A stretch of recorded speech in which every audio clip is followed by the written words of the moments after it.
వెంకటేశాయ NASA వివర సంజాత భాసావనత ఖద్యోత Govinda Govinda. వరాహాది శరీరాయ వరాభీతికరాయ చ వరాహాద్రినివాసాయ శ్రీనివాసాయ తే నమః అని జగజ్జన్మ స్థితి లయ కారణమైన శ్రీనివాస పరమాత్మని భక్తిగా నమస్కరించుకుంటూ శ్రీ శుక్ల వారు ఉపదేశం చేసిన శ్రీమద్భాగవత మహాగ్రంథం యొక్క అధ్యయన కార్యక్రమాన్ని ఈ సాయంకాల వేళ మనం ప్రారంభించుకుందాము. ప్రారంభంలో యథాప్రకారం ఆచార్యుల వారితో కలిసి ప్రార్థనా శ్లోకాలను పఠించుకుని ఈ కార్యక్రమానికి మంగళాచరణం చేసుకుందాం.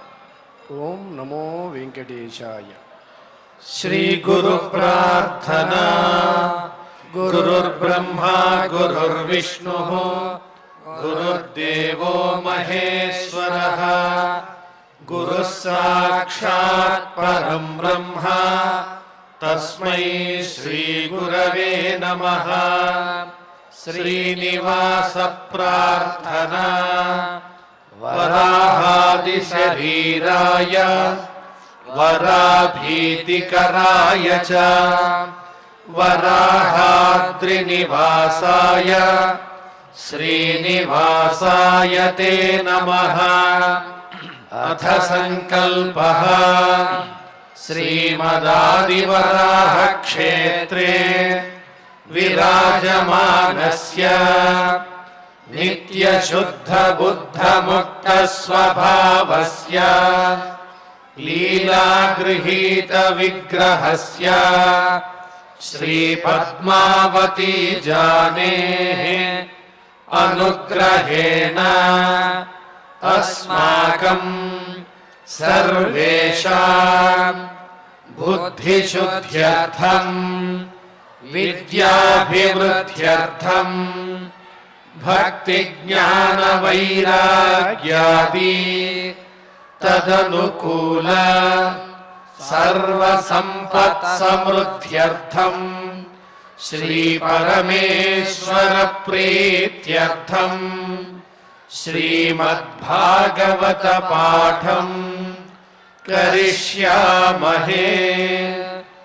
అస్య శ్రీమద్భాగవత స్తోత్ర మహామంత్రస్య నారద ఋషిః బృహతి ఛందః శ్రీకృష్ణః పరమాత్మా దేవతా బ్రహ్మ బీజం భక్తి శక్తిః జ్ఞాన వైరాగ్యే కీలకం అస్మాకం శ్రీమద్భగవత్ ప్రసాద సిద్ధ్యర్థే పాఠే వినియోగః.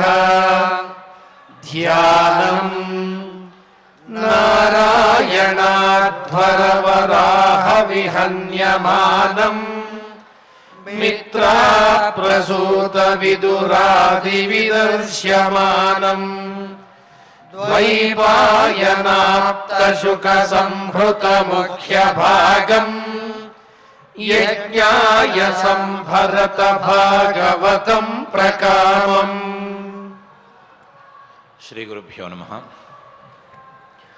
బ్రహ్మగారు మనుగారి ద్వారా సమస్త మానవాళికి వారు చేసుకోవలసినటువంటి ప్రధానమైన కర్తవ్యాలను మూడిటిని ఉపదేశం చేశారు.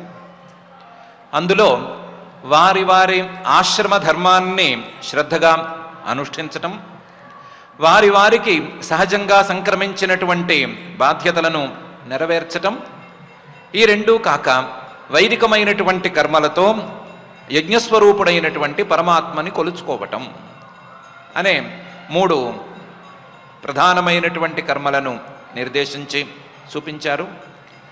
ఆ నిర్దేశాన్ని మనువు గారు చక్కగానే పాటించడానికి సిద్ధంగా ఉన్నాడు. సిద్ధంగా ఉంటూనే మనురువాచ, మనువు గారు బ్రహ్మగారితో ఇలా అంటున్నారు. ఆదేశేహం భగవతో వర్తేయామీవ సూదన స్థానంత్విహాను జానీహి ప్రజానాం మమచ ప్రభో అని. ఓ బ్రహ్మ, ఆదేశేహం భగవతో వర్తేయ, నీ యొక్క ఆదేశాన్ని పాటించటానికి నేను సిద్ధంగా ఉన్నాను. నీ ఆజ్ఞా పాలనకు నేను బద్ధుణ్ణై ఉన్నాను. నీ ఆదేశంలోనే నేను నడుచుకుంటాను, నీ ఆజ్ఞ ప్రకారమే నేను నడుచుకుంటాను. అమీవ సూదన, పాపాలను పోగొట్టేటువంటి ఓ జగద్గురు, నువ్వు ఏ రకంగా చెప్తే ఆ రకంగా నేను నడుచుకోవటానికి సిద్ధమే. పాపాలతో సంబంధం లేని జీవితాన్ని గడపటానికి నేను సిద్ధమే. కానీ స్థానం త్విహాను జానీహి ప్రజానాం మమచ ప్రభో, నువ్వు చెప్పిన ఈ 3 పనులు చేయాలి అన్నా, ప్రత్యేకించి నాకు మాత్రమే చెప్తున్నటువంటి ప్రజాపాలనను సక్రమంగా నిర్వహించాలి అన్నా, నాకు నా ప్రజలకి ఉండటానికి స్థానం కావాలి.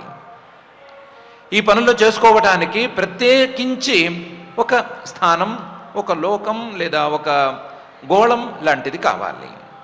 అందువల్ల స్థానం త్విహ అనుజానీహి, నీవు చెప్పిన పనులు చేయటానికి కావలసినటువంటి స్థానాన్ని నువ్వే చూపించు. ప్రజానాం మమచ, నేను ఉండి పాలన చేయాలి, నేను పాలన చేస్తే ఆ పాలనలో భాగంగా ప్రజలు ఉండాలి. మా ఇద్దరికీ వీలుగా ఉండటానికి ఒక స్థానాన్ని ప్రభో, సమర్థుడమైనటువంటి ఓ పరమాత్మ, ఓ బ్రహ్మ, నీవు మాకు నిర్దేశించు.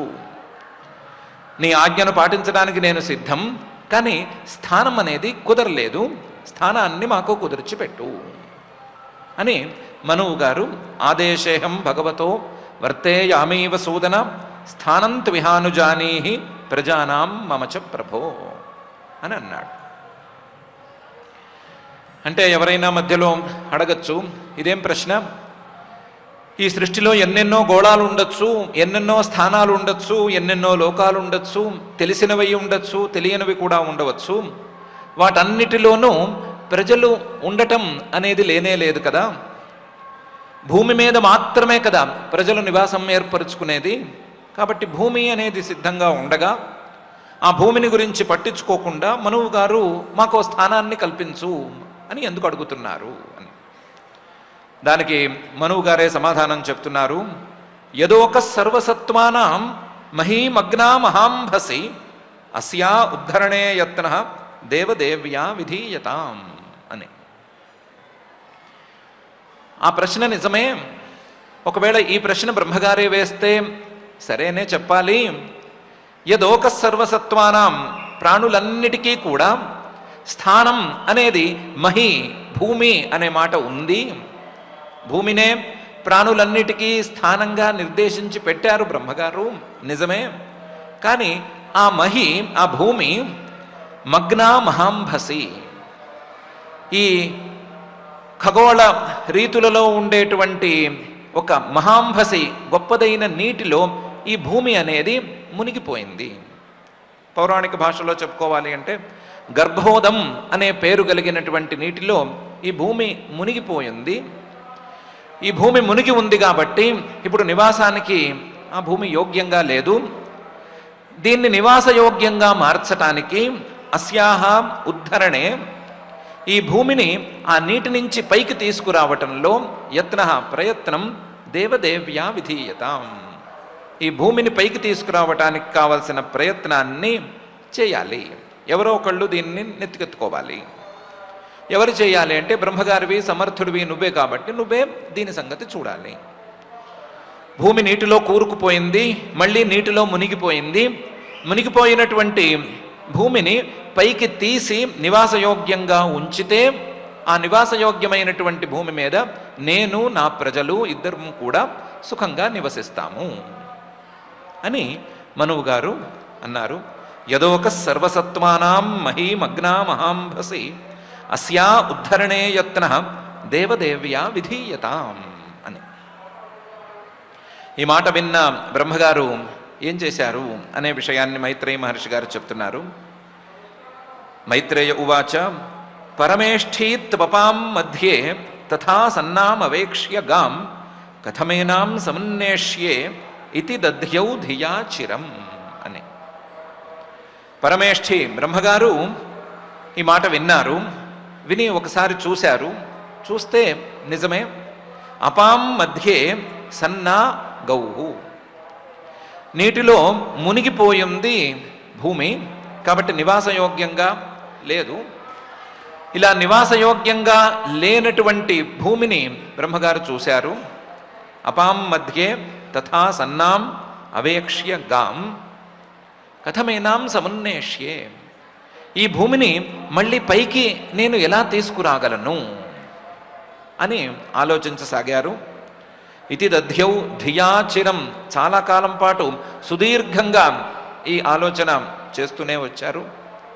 ఎంత ఆలోచించినా సరే ఆలోచన కూడా కనీసం కొలిక్కి రాలేదు. పరమేష్ఠీత్వపాం మధ్యే తథా సన్నామవేక్ష్యగాం కథమేనాం సమున్నేష్యే ఇతి దధ్యౌ ధియాచిరం అని మైత్రేయ మహర్షి గారు అంటున్నారు. ఆయనకి ఆలోచనలు ముందుకు వెళ్ళిపోతున్నాయి. ఏమని? సృజతోమే క్షితిర్వార్భి ప్లావమానా రసాంగత అథాత్ర కిమనుష్ఠేయం అస్మాభి సర్గయోజితై యస్యాహం హృదయాదాసం స ఈశో విదధాతు మే అని చివరికి తేల్చుకోవలసి వచ్చింది అని. సృజతోమే క్షితి, నేను క్రమక్రమంగా ఒక్కొక్క లోకాన్ని సృష్టి చేస్తూ వస్తున్నాను కదా. వస్తున్నప్పుడు ఈ భూమి మొదట్లో బాగానే ఉంది. వార్భి ప్లావ్యమాన రసాంగత, మెల్లమెల్లగా నీటిలో మునిగిపోతూ ఉంది. మునిగిపోతూ చివరికి పాతాళం కంటే కూడా దిగువ భాగానికి చేరిపోయి ఆ దిగువ భాగంలో ఉండేటువంటి గర్భోదంలో మునిగిపోయింది.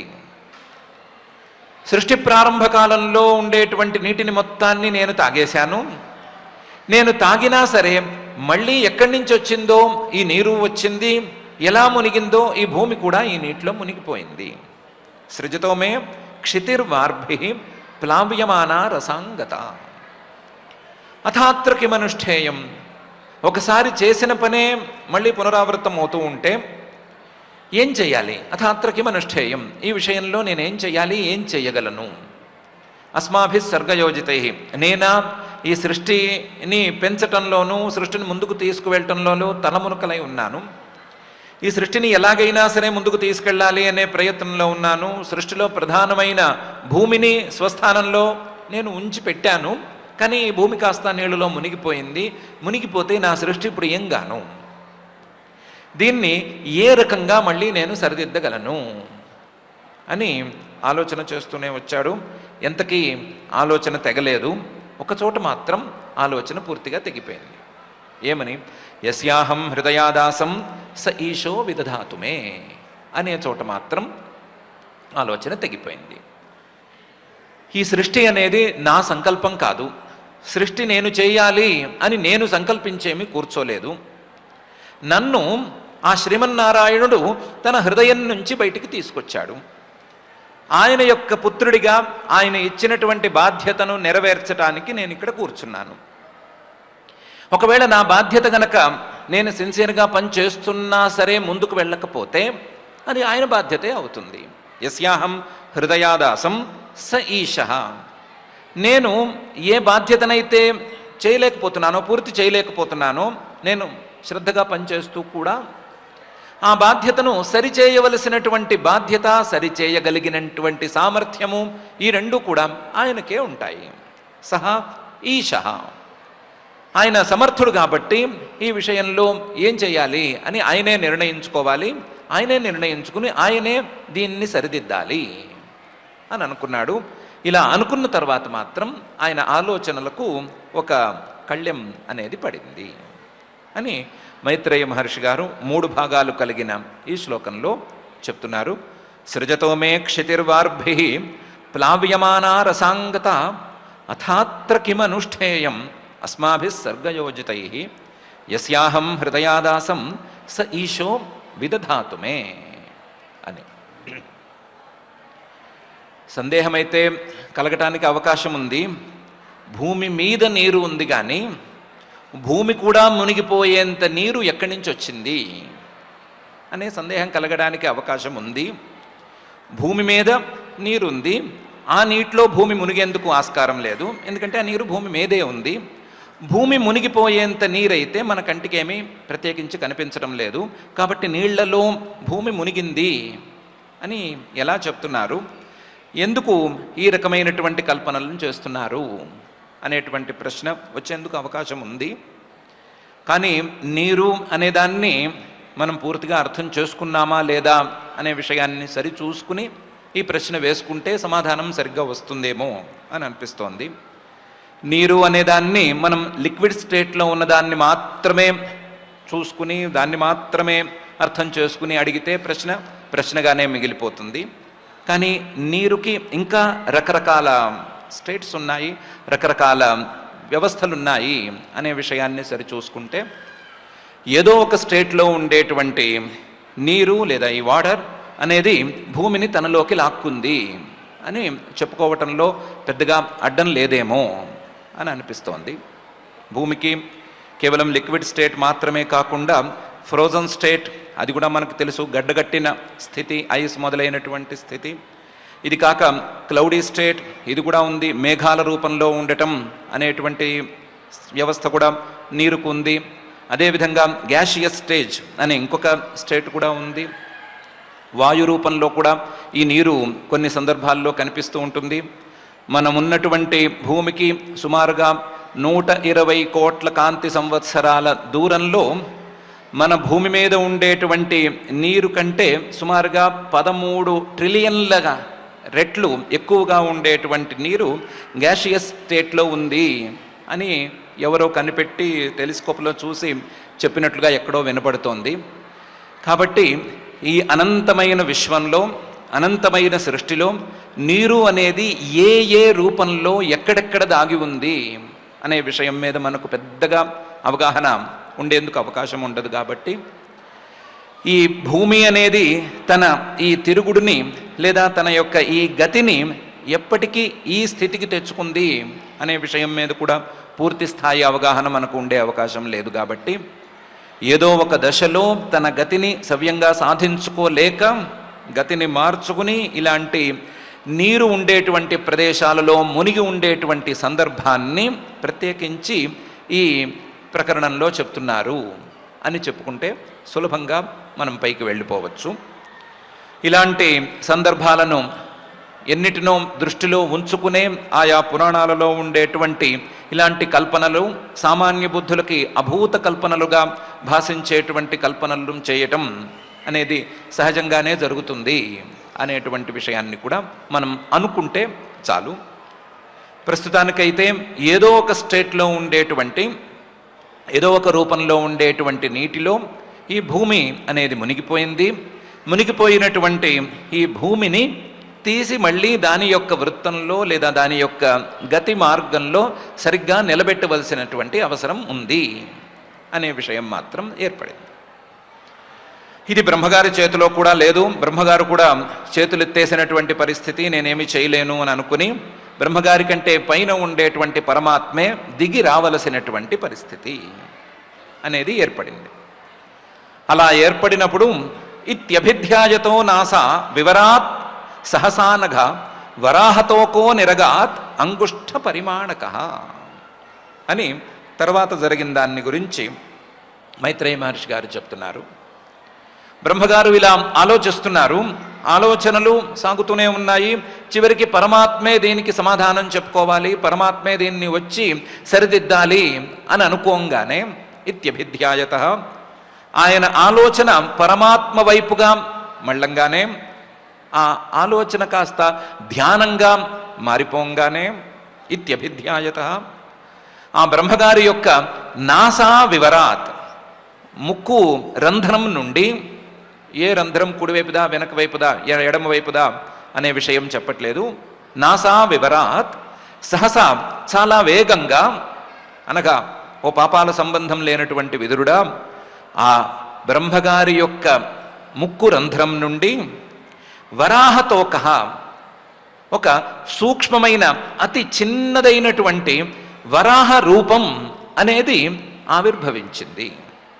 అతి చిన్న పరిమాణంలో ఆ వరాహ రూపం ఉంది. వరాహతోక నిరగాత్ బయటకు వచ్చేసింది. వాయువు బయటికి వచ్చేసినప్పుడు లేదా వాయువును బయటకు వదిలినప్పుడు ఆ వాయువుతో పాటు వేగంగా ఒక సూక్ష్మమైనటువంటి వరాహ రూపం అనేది బయటకు వచ్చేసింది. వరాహతోక నిరగాత్. ఎంత సూక్ష్మం అంటే అంగుష్ఠ పరిమాణక. మన బ్రొటనవేలు తాలూకు పై భాగం, పై కణుపు ఏమాత్రం పరిమాణంలో ఉండవచ్చో సుమారుగా ఆ పరిమాణంలో ఉండేటువంటి వరాహ రూపం అనేది బ్రహ్మగారి యొక్క ముక్కు నుంచి బయటకు వచ్చేసింది అని మహర్షి గారు ఈ శ్లోకంలో చెప్తున్నారు. ఇత్యభిధ్యాయతో నాసా వివరాత్ సహసానగా వరాహతోకో నిరగాత్ అంగుష్ఠ పరిమాణక అనే ఈ శ్లోకంలో. ఏమిటి ఇది ఆశ్చర్యం అని బ్రహ్మగారు చూసే లోపలే తస్యాభిపశ్యతః ఖస్థః క్షణేన కిల భారత గజమాత్ర ప్రభవృధే తదద్భుతమభూన్మహత్ అని పై సంఘటనలు కూడా వరుసగా జరిగిపోయినాయి అని మహర్షి గారు చెప్తున్నారు. తస్య అభిపశ్యతః, ఆ బ్రహ్మగారు నా ముక్కులోంచే ఈ రూపం ఎలా వచ్చింది అని చూస్తూనే ఉన్నారు. ఏమిటి ఇది అని చుట్టూ దాని యొక్క కోణాలన్నిటినీ పరీక్షిస్తూనే ఉన్నారు. ఆ పరీక్షించే లోపలే ఈ వరాహ రూపం అనేది, బ్రహ్మగారి ముక్కు నుండి బయటకు వచ్చినటువంటి ఈ వరాహ రూపం అనేది ఆకాశానికి ఎగిసింది. ఖస్థ, ఎంతసేపట్లో, క్షణేన, ఈయన చూస్తూ ఉండగానే, ఈయన చుట్టూ దాని కోణాలన్నిటినీ పరిశీలిస్తూ ఉండగానే క్షణమాత్రంలో ఆకాశానికి ఎగిసింది. ఆకాశానికి ఎగిసినటువంటి ఆ రూపం క్షణేన కిల భారత, ఆ క్షణంలోనే గజమాత్ర ప్రవవృధే, బ్రొటనవేలి పై కణుపు పరిమాణంలో ఉండేటువంటి సూకర రూపం, వరాహ రూపం ఒక ఏనుగంత పరిమాణాన్ని క్షణకాలంలో ధరించింది. ఏనుగంత పరిమాణంలో పెరిగిపోయింది. గజమాత్ర ప్రవవృధే. ఇందాక బ్రొటనవేలు పై కణుపు పరిమాణంలో ఉన్నప్పుడు, ముందు వెనక చూస్తూ ఉన్నప్పుడు, కోణాలు చూస్తూ ఉన్నప్పుడు సరిగ్గా కనిపించే ఛాన్స్ లేదు కదా. ఇప్పుడు ఒకసారి ముందు వెనక చూసేసరికి తదద్భుతం అభూన్మహత్, చాలా ఆశ్చర్యకరంగా ఉంది. అదేమి సామాన్యమైనటువంటి వరాహంలా లేదు, మామూలు మనకు కనిపించేటువంటి వరాహంలా లేదు, చాలా అద్భుతంగా ఆశ్చర్యకరంగా ఉంది, చాలా పెద్దదిగా ఉంది, గొప్పదిగా ఉంది. దాన్ని చూడంగానే భక్తిభావం పుట్టేటట్లుగా ఆ రూపం ఉంది. ఇదంతా కూడా క్షణంలో జరిగిపోయింది.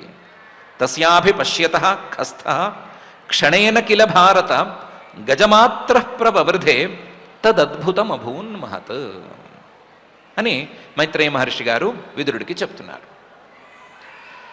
ఈ వరాహ రూపాన్ని కేవలం బ్రహ్మగారు మాత్రమే కాదు, బ్రహ్మగారి పక్కన బ్రహ్మగారితో మాట్లాడుతూ సంభాషిస్తూ ఉన్నటువంటి స్వయంభువ మనువు గారు కూడా చూశారు.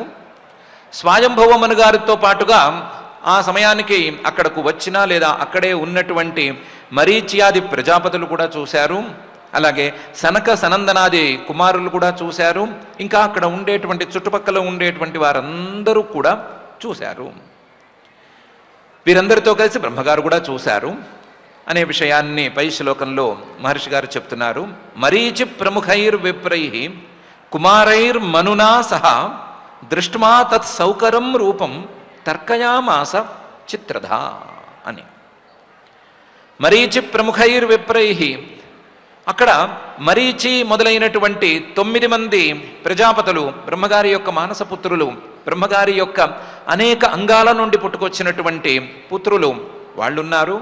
వాళ్ళేమి సామాన్యులు కారు, విప్రులు, విద్య చాలా ఎక్కువ స్థాయిలో కలిగినటువంటి వాళ్ళు. ఇలాంటి అద్భుతమైనటువంటి విషయాలను గురించి కనీసం అవగాహన ఉండవలసినటువంటి వాళ్ళున్నారు. కుమారై, వీళ్ళకంటే పై స్థాయిలో నివృత్తి మార్గంలో ఉండేటువంటి సనక సనందనాదులు 4 అక్కడ ఉన్నారు. మను, ఎలాగూ మాట్లాడుతున్నటువంటి స్వయంభువ మనువు గారు ఉండనే ఉన్నారు. వీరందరూ ఉన్నారు. వీరందరితో కలిసి బ్రహ్మగారు కూడా ఉన్నారు. వీరందరూ కూడా చూశారు. దృష్ట్వా తత్ సౌకరం రూపం, అందరూ ఈ వరాహ రూపాన్ని చూస్తూ ఉన్నారు. సౌకరం రూపం, కానీ ఈ వరాహ రూపం అంటే ఏంటి, ఎందుకు ఇలా వచ్చింది, బ్రహ్మగారి ముక్కురంధ్రం నుండే ఎందుకు వచ్చింది క్షణంలో ఎందుకు పెరిగింది, దీని యొక్క ప్రయోజనం ఏంటి, ఈ రూపంలోనే ఎందుకుంది, ఏం చేయదలుచుకుంది అనే విషయం ఏమీ తేలలేదు. అందువల్ల ఎవరికి వారు రకరకాలుగా ఆలోచించడం మొదలుపెట్టారు. బ్రహ్మగారు కూడా తర్కయామాస చిత్రధ, బ్రహ్మగారు కూడా చాలా రకాలుగా ఊహించటం మొదలుపెట్టారు. ఏమై ఉండొచ్చు, ఎలా ఉండి ఉండవచ్చు అని చిత్ర విచిత్రమైన రీతుల్లో ఆలోచించటం ప్రారంభించారు. మిగతా వాళ్ళు ఆలోచించారు అనేది పెద్ద విషయం కాదు, కానీ బ్రహ్మగారు ఆలోచించారు అనేది చాలా పెద్ద విషయం. ఎందుకంటే ఆయన ముక్కులోంచే బయటకు వచ్చినటువంటి రూపం గురించి ఆయనకే తెలియకపోతే పాపం ఆయనకి ఇబ్బందే కదా. కాబట్టి అలాంటి పరిస్థితుల్లో ఈ రూపం ఏమై ఉండవచ్చు అనే ఆలోచనను ఆయన చిత్ర విచిత్రమైన రీతుల్లో రకరకాలుగా చేయటం మొదలుపెట్టారు అని మహర్షి గారు ఈ శ్లోకంలో అంటున్నారు. మరీచి ప్రముఖైర్ విప్రైః కుమారైర్ మనునా సహ దృష్ట్వా తత్ సౌకరం రూపం తర్కయామాస చిత్రధ అని. బ్రహ్మగారికి ఆలోచనలు మాత్రమే మిగిలినాయి. కిమేతత్ సౌకర వ్యాజం సత్వం దివ్యం అవస్థితం అహో బతాశ్చర్యమిదం నాసాయామే వినిసృతం అని. కిమేతత్ సౌకర వ్యాజం సత్వం, ఇది చూడటానికి వరాహ రూపంలో ఉంది. మామూలు భాషలో చెప్పుకోవాలి అంటే అడవి పంది రూపంలో ఉంది. కానీ రూపం వరకే, ఇది రూపం మాత్రమే ఇలా కనిపిస్తోంది. కానీ ఆలోచించి చూస్తే దీని యొక్క ఆశ్చర్యకరమైనటువంటి రూపము, ఇది వచ్చినటువంటి తీరు, వీటన్నిటినీ గమనిస్తే ఇది సత్వం దివ్యం అని తెలిసిపోతోంది. ఇది కేవలం ప్రాణి మాత్రం కాదు, ఎవరి ఆలోచనలకు అందని అలౌకికమైనటువంటి తత్వం ఇది అనే విషయం తెలిసిపోతోంది. అంతవరకు అయితే క్లియర్గానే ఉంది. సౌకర వ్యాజం, ఈ తత్వం దివ్యమైనటువంటి అలౌకికమైనటువంటి తత్వం ఈ సందర్భంలో ఈ వరాహం అనేటువంటి రూపాన్ని, ఈ రకమైనటువంటి వ్యాజాన్ని ధరించి కనిపిస్తోంది అనే విషయం మాత్రమే స్పష్టంగా ఉంది. కానీ ఆ తత్వం ఏమిటి అనే విషయం తేలట్లేదు. కిమేతత్ సౌకర వ్యాజం సత్వం దివ్యం అవస్థితం, మన కంటి ఎదురుకుండా నుంచునుంది. కంటి ఎదురుకుండానే ఉంది, సూకర రూపంలో కనిపిస్తోంది, కానీ సూకరం కాదు అని అనిపిస్తోంది. దివ్యమైనటువంటి తత్వం ఇది అని అనిపిస్తోంది, కానీ ఆ దివ్యమైన తత్వం ఏది అని తేలట్లేదు. సత్వం దివ్యం అవస్థితం. ఇది ఆలోచిస్తుంటే అహోబతాశ్చర్యం ఇదం, చాలా ఆశ్చర్యంగా ఉంది. నాసాయామే వినిసృతం, దీనికి నాకు ఒక సంబంధం కూడా ఉంది. నా ముక్కురంధ్రం నుంచే ఇది బయటకు వచ్చింది. నాసాయాహ మే వినిసృతం. కానీ సెరెనిటీ మోడల్ హై స్కూల్ విద్యార్థులకు అమ్మఒడి, సామాన్యులకు అందుబాటులో ఉన్న బడి సెరెనిటీ. మేడ్చల్ జిల్లాలో మేటిగా నిలిచి సాటిలేని ఫలితాలను సాధిస్తున్న #1 స్కూల్ సెరెనిటీ. మా ప్రత్యేకతలు ప్రతి విద్యార్థి పట్ల వ్యక్తిగత శ్రద్ధ, activity based learning and digital class rooms, computer lab, 100% ఫలితాలు, sports and cultural activities, yoga, abacus మరియు Vedic maths education. Please visit Serenity Model High School, Nagaram. Admissions are in progress. Call 04027146899 and 04027148699.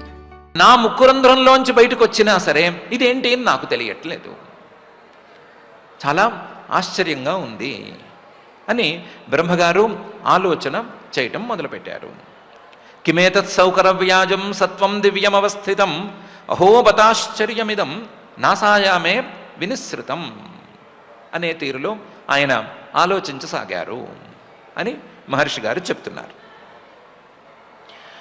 దృష్టోంగుష్ఠ శిరోమాత్ర క్షణాద్ గండశిలాసమ అపిస్విద్ భగవానేష యజ్ఞోమే ఖేదయన్ మనః అని బ్రహ్మగారి ఆలోచన ఒక్క అడుగు ముందుకు కూడా వెళ్ళింది అని మహర్షి గారు పై శ్లోకంలో చెప్తున్నారు. బ్రహ్మగారు ఆలోచనలన్నిటినీ ఒక వరుసలో పెట్టుకుంటూ వచ్చారు. ఆలోచనలన్నీ తెంచుకోవటానికి అందరూ చేసే ప్రయత్నమే బ్రహ్మగారు కూడా చేశారు. దాని ప్రకారం అసలు ఏం జరిగింది అని ఆలోచిద్దాము అని కూర్చున్నారు. ముందు దృష్ట అంగుష్ఠ శిరోమాత్ర, ముందు నా ముక్కు నుంచి బయటకు వచ్చి కనిపించాడు. కనిపించినప్పుడు అంగుష్ఠ శిరోమాత్ర, బ్రొటనవేలి తాలూకు పై కణుపు ఎంత పరిమాణంలో ఉంటుందో అంత పరిమాణంలో ఉన్నాడు. కనిపించాడు, పరిమాణం కూడా కనిపించింది. దృష్ట అంగుష్ఠ శిరోమాత్ర. క్షణాత్ గండశిలా సమః. క్షణంలో ఏంటిది అని ఆలోచించుకునే లోపలే గండశిలా సమః, ఓ పెద్ద ఏనుగంత బండరాయి ఏ పరిమాణంలో ఉంటుందో ఆ పరిమాణంలోకి మారిపోయాడు. ఏనుగంత బండరాయి ఏ పరిమాణంలో ఉంటుందో, ఎంత బలంగా కఠినంగా బరువుగా ఉంటుందో అంత కఠినంగా బలంగా బరువుగా ఉన్నట్లు కనిపించేస్తున్నాడు. ఇదంతా కూడా క్షణంలో జరిగిపోయింది. క్షణాత్ గండశిలా సమః. ఇంత వేగంగా రూపాన్ని మార్చుకున్నాడు అంటే, ఇంత వేగంగా నాకే అర్థం కాకుండా, ఈ సృష్టికర్తనైనటువంటి నాకే అర్థం కాకుండా ఉండేంత స్థాయిలో రూపాన్ని మార్చుకోగలిగాడు అంటే అపిస్విద్ భగవానేష, ఈయన భగవంతుడు అయి ఉండటానికి ఎక్కువ అవకాశం ఉంది. పాతకాలపు తెలుగు పుస్తకాల్లో ఉండే భాషలో చెప్పుకోవాలి అంటే ఈయన భగవంతుడా ఏమి అన్నట్లుగా ఉంది. ఈయన భగవంతుడే అయి ఉండాలి అని అనిపిస్తోంది. కానీ భగవంతుడే అయి ఉండాలి అని తేలినంత మాత్రాన ప్రశ్నలకు సమాధానం రాదు, కొత్త ప్రశ్న పుట్టడానికి అవకాశం ఏర్పడుతోంది. ఈయన భగవంతుడే అయితే తన యొక్క తత్వాన్ని తన యొక్క రూపాన్ని నాకు కనిపించనివ్వకుండా ఈ వరాహ శరీరం అనే దాన్ని ఎందుకు అడ్డు పెట్టుకున్నాడు? వరాహ శరీరంతోనే నాకు ఎందుకు కనిపిస్తున్నాడు? కనిపిస్తున్నవాడు నేను శ్రీమన్ మహావిష్ణువునో అనో నేను పరమాత్మనో అనో ఎందుకు ప్రకటించుకోవటం లేదు? నాకు కూడా ఈ ప్రకటన ఎందుకు చేయటం లేదు? అపిస్మిద్ భగవానేష యజ్ఞోమే ఖేదయన్ మనః. ఖేదయన్ మనః, నా మనస్సును ఆయన కొంచెం కష్టపెడుతున్నాడు. ఎలా కష్టపెడుతున్నాడు అంటే, నాకు తన యొక్క రూపాన్ని కనిపించనివ్వకుండా ఆ రూపాన్ని ఆవరణ చేసి నాకు మనస్సుకు కష్టాన్ని ఇస్తున్నాడు. ఖేదయన్ మనః. కానీ ఆలోచించి చూస్తే చూస్తే చూస్తే ఈయన యజ్ఞ అనే విషయం తెలిసిపోతోంది. యజ్ఞ అంటే యజ్ఞ విష్ణుమూర్తి, యజ్ఞో వై విష్ణు అనే వేదవాక్యం ఉంది కాబట్టి యజ్ఞస్వరూపుడైనటువంటి విష్ణువే అని తెలిసిపోతోంది. అందులోనూ యజ్ఞానికి వరాహానికి ఉండేటువంటి సంబంధాన్ని జాగ్రత్తగా పరిశీలించుకుంటే విష్ణుస్వరూపమైనటువంటి యజ్ఞానికి లేదా యజ్ఞస్వరూపమైనటువంటి విష్ణువుకి ఈ వరాహ రూపానికి ఉండేటువంటి సంబంధాన్ని జాగ్రత్తగా పరిశీలించుకుంటే ఈయన శ్రీమన్ మహావిష్ణువే అనే సంగతి దృఢపడుతోంది, బలపడుతోంది. యజ్ఞంలో ఏం చేయాలన్నా ముందు ఆధానం అని ఒక పని చేయాలి. ఆధానం అంటే అగ్నులను ఒక చోట చేర్చి ఆ అగ్నులకు బలాన్ని సంస్కారాన్ని ప్రసాదించి ఆ అగ్నులలో యజ్ఞం చేయటానికి వీలుగా కొంత కార్యక్రమం చేయాలి. దానికి ఆధానం అని పేరు. ఆ ఆధానం చేసేటువంటి ప్రదేశంలో కొన్ని సంభారాలు అనేటువంటి పేర్లతో కొన్ని వస్తువులను ఉంచాలి. కొన్ని మట్టి తాలూకు సంభారాలు, కొన్నేమో వృక్షాల తాలూకు సంభారాలు అని రెండు రకాల సంభారాలను ఒక చోట ఉంచాలి. ఆ సంభారాలలో ఒక ప్రధానమైనటువంటి సంభారం వరాహ విహతం అనేటువంటి సంభారం. వరాహ విహతం అంటే పంది తన యొక్క కోరలతో తవ్వినటువంటి, తన యొక్క కోరలతో కొంచెం తవ్వినట్లుగా చేసినటువంటి మట్టి, ఇది వరాహ విహతం. ఈ వరాహ విహతం అనేటువంటి సంభారాన్ని తీసుకొచ్చి ఆ అగ్నిని ఉంచే చోట ముందే ఉంచుకోవాలి. ఈ సంభారం గనక లేకపోతే ఆధానం సాగదు. ఆధానమే లేకపోతే యజ్ఞం అనేది సమస్యే లేదు. కాబట్టి యజ్ఞానికి ఈ వరాహ విహతానికి దాని ద్వారా వరాహ రూపానికి ఒక సంబంధం ఉంది అని తెలిసిపోతోంది. కాబట్టి యజ్ఞస్వరూపుడైనటువంటి ఆ శ్రీమన్ మహావిష్ణువు యజ్ఞానికి ముందు ఉండేటువంటి ఆధానానికి అతి ప్రధానమైన వరాహ విహతాన్ని సాధించేటువంటి వరాహ రూపంలో ఇక్కడ ఆవిర్భవించాడు అనటానికి ఒక సాక్ష్యం దొరుకుతోంది. కానీ ఆ సాక్ష్యం తృప్తిగా లేదు. ఎందుకు తృప్తి కాలేదు అంటే ఆయన తన తత్వాన్ని నాకు ఎందుకు చాటి చెప్పటం లేదు, నేనే శ్రీమన్ మహావిష్ణువును అని ఎందుకు చెప్పటం లేదు అనే ప్రశ్న వస్తోంది. ఆ ప్రశ్న వచ్చినప్పుడు సమాధానం దొరకక బాధగా ఉంది అని బ్రహ్మగారు ఆలోచిస్తున్నారు అని మహర్షి గారు దృష్టోంగుష్ఠ శిరోమాత్ర క్షణాద్ గండశిలా సమః అపిస్విద్ భగవానేష యజ్ఞోమే ఖేదయన్ మనః అని ఈ శ్లోకంలో చెప్తున్నారు.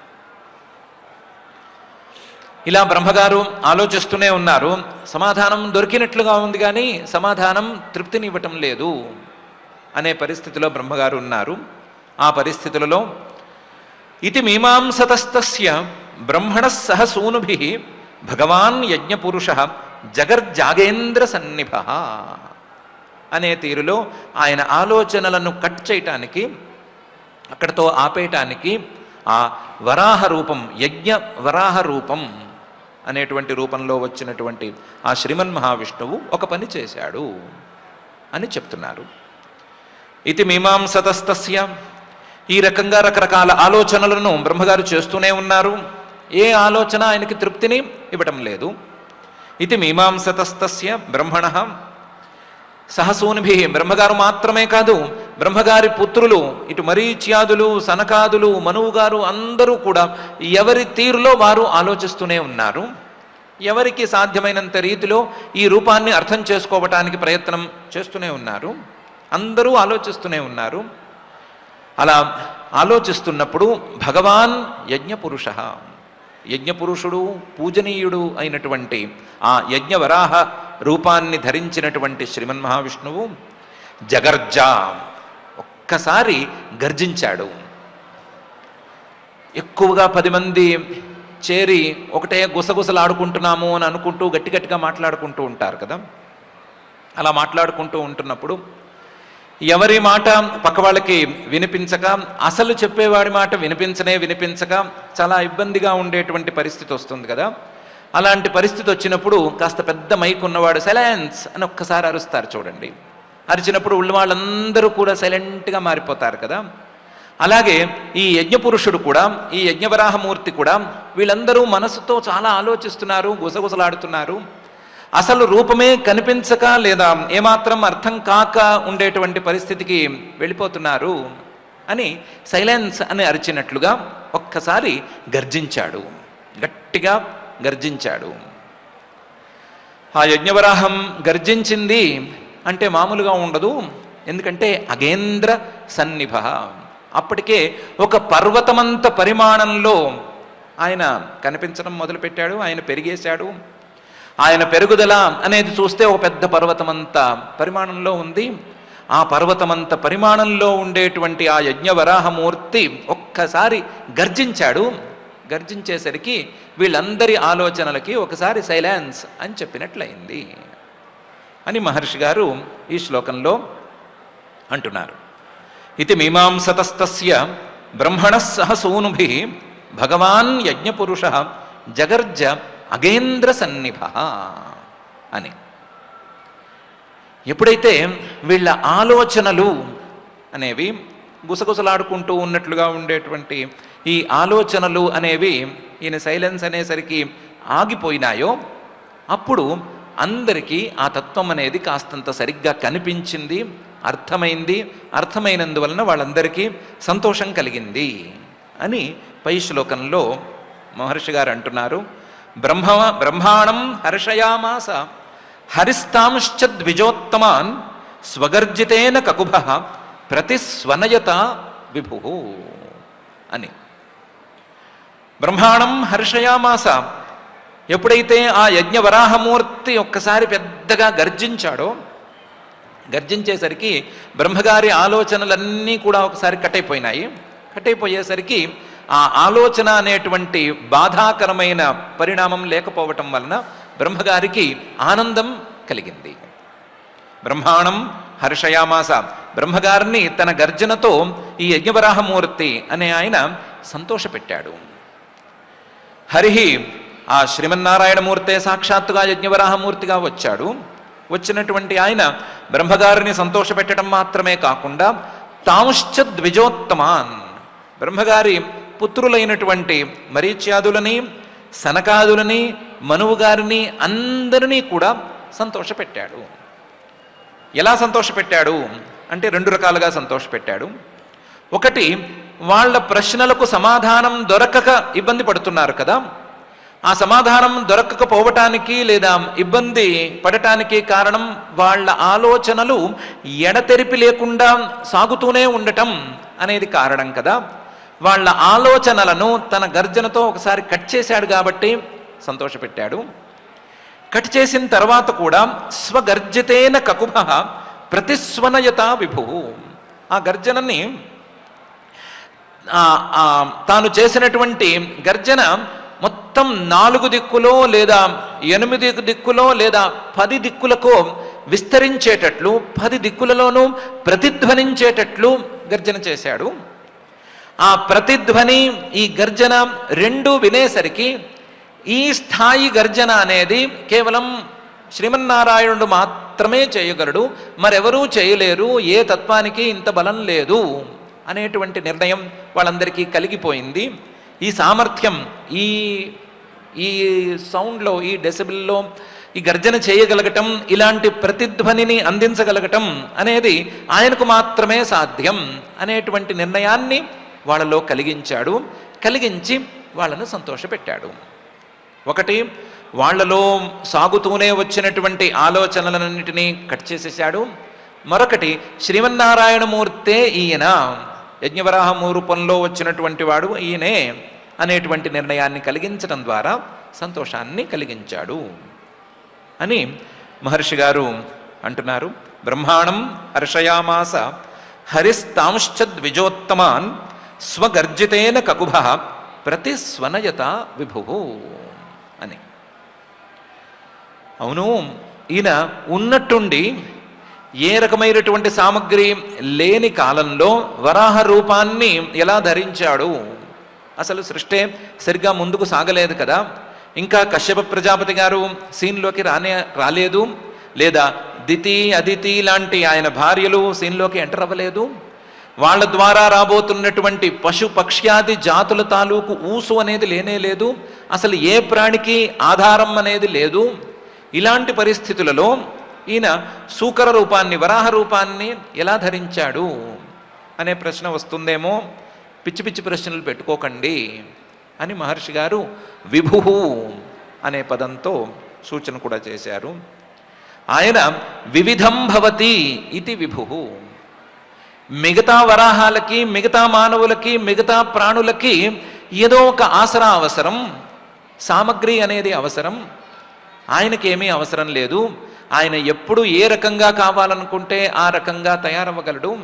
ఆయనకేం మేకప్ కిట్ కూడా అక్కర్లేదు. ఏ రూపంలో కావాలంటే ఆ రూపంలో కనిపించగలడు. ఏ రూపంలో కావాలంటే, ఎప్పుడు కావాలంటే అప్పుడు కనిపించి తాను చేయదలుచుకున్న పని చేయగలడు. అందువల్ల ఆయన విషయంలో ఈ రకమైనటువంటి ప్రశ్నలు వేసుకుంటే ఉపయోగం ఉండదు అని కూడా చూపించారు. విభు సమర్థుడు, రకరకాలుగా తన రూపాలని ధరించగలిగినటువంటి సామర్థ్యం ఉన్నవాడు అయినటువంటి ఆ యజ్ఞవరాహమూర్తి తన గర్జనతో వీళ్ళందరి ఆలోచనలకు కళ్ళెం వేశాడు, వీళ్ళందరి ప్రశ్నలకు సమాధానాన్ని ఇచ్చాడు, వీళ్ళందరికీ సంతోషాన్ని పంచాడు అని మహర్షి గారు చెప్తున్నారు. ఇదైన తర్వాత నిశమ్యతే ఘర్ఘరితం స్వఖేదక్షయిష్ణు మాయామయసూకరస్య జనస్తపః సత్యనివాసినస్తే త్రిభిః పవిత్రైర్మునయో గృణన్ స్మ అని. తీరులో ఇంకొక అనుకోని సంఘటన కూడా జరిగింది అని మహర్షి గారు చెప్తున్నారు. ఇంతవరకు బ్రహ్మగారి నాసారంధ్రంలోంచి, అంటే ముక్కు రంధ్రంలోంచి ఈ యజ్ఞవరాహమూర్తి బయటకు వచ్చాడు. వచ్చినటువంటి వాడు క్రమంగా పెరగసాగాడు. పెరిగినవాడు ఏనుగంత అయ్యాడు, తర్వాత గండశిలలాగా మారాడు, తర్వాత దానికంటే మించి ఒక పర్వతంలాగా మారిపోయాడు. తన పరిమాణాన్ని క్రమక్రమంగా పెంచుకుంటూ వెళుతున్నాడు కదా. ఈయన వెళుతూ ఉంటే ఈయన యొక్క పరిమాణం పెరగగా పెరగగా పెరగగా లోకం నుండి ఉండేటువంటి పై 4 లోకాలలో, పై 3 లోకాలలో ఉండేటువంటి మహానుభావులు కొంతమంది ఈయన్ని చూసేశారు. వాళ్లకు కూడా ఈయన కనిపించాడు. ఇంతవరకు బ్రహ్మగారు ఆయన పిల్లలు మాత్రమే కదా చూస్తూ వచ్చారు అని అనుకున్నాము. కాదు, మిగతా వాళ్ళకు కూడా ఈయన కనిపించసాగాడు. పరిమాణం పెరుగుతోంది. పెరిగేసరికి పరిమాణం పెరుగుతూ పోయేసరికి వేరే లోకాలలో ఉన్న వారికి కూడా ఈయన కనిపిస్తున్నాడు. అలా కనిపిస్తున్నప్పుడు ఈయన ఆ పరిమాణంలో ఉండి ఒకసారి గర్గరితం అని వరాహాలు చేసేటువంటి గర్జనను చేసేసరికి ఆ రూపాన్ని చూసి ఆయన చేసినటువంటి ఆ గర్జనను విని ఆ జనలోకంలో ఉండే లేదా పైలోకాలలో ఉండేటువంటి మహానుభావులు, భృగువు మొదలైనటువంటి మహర్షులు వీళ్ళందరూ కూడా నిశమ్యతే, ఇది విని గర్గరితం స్వఖేద క్షయిష్ణు, ఏదో రూపం కనిపించింది, ఈ రూపం ఏమిటి అనేటువంటి ఆలోచన లేదా ప్రశ్న, దీనికి సమాధానం దొరక్క ఇబ్బంది పడుతున్నాం కదా, ఈ ఇబ్బంది పడనక్కర్లేదు, ఈ గర్జన అనేది ఆ యజ్ఞవరాహమూర్తి శ్రీమన్నారాయణుడు మాత్రమే చేయగలడు అనేటువంటి నిర్ణయాన్ని పొంది తమ ఖేదాన్ని ఈ గర్జన ద్వారా యజ్ఞవరాహమూర్తి పోగొడుతున్నాడు అని నిర్ణయించుకున్నారు. ఈ నిశమ్యతే గర్గరితం స్వఖేద క్షయిష్ణు.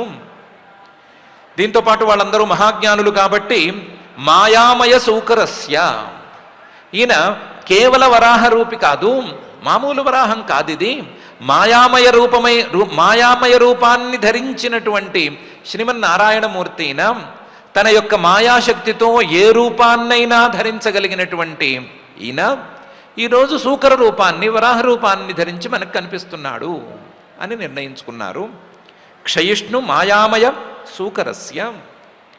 ఇలా కనిపించంగానే పరమాత్మ తాలూకు ఒక రూపం, అందులో మాయామయమైన రూపం, అందులో అద్భుతమైనటువంటి రూపం, ఆ గర్జనతో కలిసినటువంటి రూపం అనేటువంటి రూపం కనిపించంగానే ఏం చేయాలి అనే విషయం మీద వాళ్ళకి క్లారిటీ ఉంది కాబట్టి జనస్తపస్సత్య నివాసినస్తే, జనలోకం, తపోలోకం, సత్యలోకం అనేటువంటి 3 లోకాలలో నివాసం ఉండేటువంటి భృగువు మొదలైనటువంటి మహర్షులందరూ కూడా త్రిభిః పవిత్రైః, 3 అంటే ఋక్ యజుస్ సామలు అనేటువంటి 3 రకాల పవిత్రైః పవిత్రమైనటువంటి మంత్రాలతో మునయః మనన సామర్థ్యం కలిగినటువంటి ఆ మహర్షులందరూ కూడా అగృణన్ స్మ, ఆయన్ని స్తుతి చేసుకున్నారు. ఎప్పుడైతే యజ్ఞవరాహమూర్తిగా ఆయనే వచ్చాడు అనే సంగతి తేలిపోయిందో, దానికి సాక్ష్యంగా ఆయన యొక్క ఆ మహాపరిమాణం అనేది కళ్ళకు కనిపించిందో, దానికి మరొక సాక్ష్యంగా ఆయన చేసినటువంటి గర్జన వినిపించిందో, అప్పుడు ఈయన మాయామయ రూపాన్ని ధరించి వచ్చినటువంటి నారాయణమూర్తి అని వాళ్ళు నిర్ణయించుకున్నారు. నిర్ణయించుకుని ఆలస్యం చేయకూడదు, ఈయన కనిపించటమే మనకు అరుదు, ఏదో ఒక రూపంలో కనిపించినప్పుడు ఈయన్ని మనం స్తుతి చేసుకోవాలి, ఈయన్ని మనం పొగుడుకోవాలి, ఆయనకి ఇష్టమైనటువంటి శబ్దాలను మనం ఉచ్చరించుకోవాలి అని వెంటనే నిర్ణయించుకున్నారు. ఇలాంటి సందర్భాలు ఏమైనా వస్తే ఏం చేయాలి అనే విషయం మీద వాళ్లకు స్క్రీన్ ప్లే రెడీగా ఉంది. అందుకని ఎవరికి తోచిన మంత్రాలతో వాళ్ళు వెంటనే ఆయన్ని స్తుతి చేసుకోవడం ప్రారంభించేసుకున్నారు. అక్కడికక్కడ కొంతమంది ఋగ్వేద మంత్రాలతో చేసుకున్నారు, కొంతమంది యజుర్వేద మంత్రాలతో చేసుకున్నారు, కొంతమంది సామగానంతో చేసుకున్నారు, 3 చేత అయిన వాళ్ళు 3 చేసుకున్నారు అని మహర్షి గారు ఈ శ్లోకంలో నిశమ్యతే గర్గరితం స్వఖేద క్షయిష్ణు మాయామయ సూకరస్య జనస్తపస్సత్య నివాసినస్తే త్రిభిః పవిత్రైర్మునయో గృణన్ స్మ అని అంటున్నారు. వాళ్ళిలా స్తుతి చేసుకుంటూ ఉండగా తేషాం సతాం వేద వితానమూర్తి బ్రహ్మావధార్యాత్మగుణానువాదం వినద్యభూయో విబుధోదయాయ గజేంద్రలీలో జలమావివేశ అనే తీరులో ఈ యజ్ఞవరాహమూర్తి రియాక్ట్ అయ్యాడు అని మహర్షి గారు చెప్తున్నారు. యజ్ఞవరాహమూర్తిగా ఆయన వచ్చాడు, పరమాత్మ వచ్చాడు. వచ్చిన వాడిని వీళ్ళందరూ చూసుకున్నారు మహానుభావులు. చూసుకున్న వాళ్ళు ఊరుకోకుండా వేదమంత్రాలతో స్తుతి చేయటం ప్రారంభించారు. మిగతా స్తుతులకు కూడా ఆయన పాపం సంతోషిస్తాడు. వేదమంత్రాల స్తుతిని మరింత ఎక్కువగా ఆస్వాదిస్తాడు ఆయన. కాబట్టి తేషాం సతాం, పైగా వీళ్ళందరూ సత్పురుషులైనటువంటి వీళ్ళందరూ వేదమంత్రాలతో నన్ను స్తుతి చేస్తున్నారు అని ఒక్కసారి ఆయన వాళ్ళ వైపు చూసుకున్నాడు.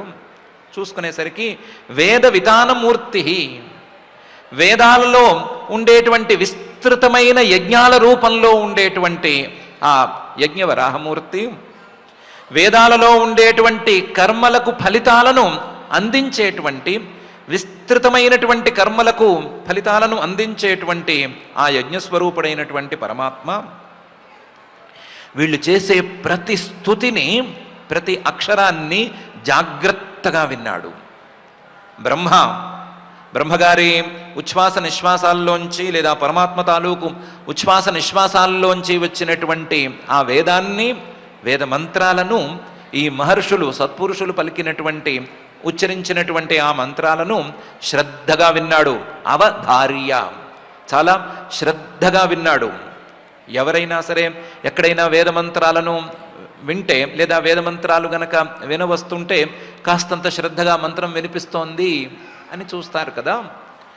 అందులో వేదం అంటే చాలా ఇష్టమైనటువంటి, ఇంకా వేద పురుష రూపంలో ఉండేటువంటి, వేదాలలో ఉండేటువంటి కర్మల రూపంలో ఉండేటువంటి, వేదాలనే తన ఉచ్ఛ్వాస నిశ్వాసాలుగా కలిగినటువంటి ఆ పరమాత్మ వేద మంత్రాలను వింటే ఎంత జాగ్రత్తగా వినాలని అనుకుంటాడు.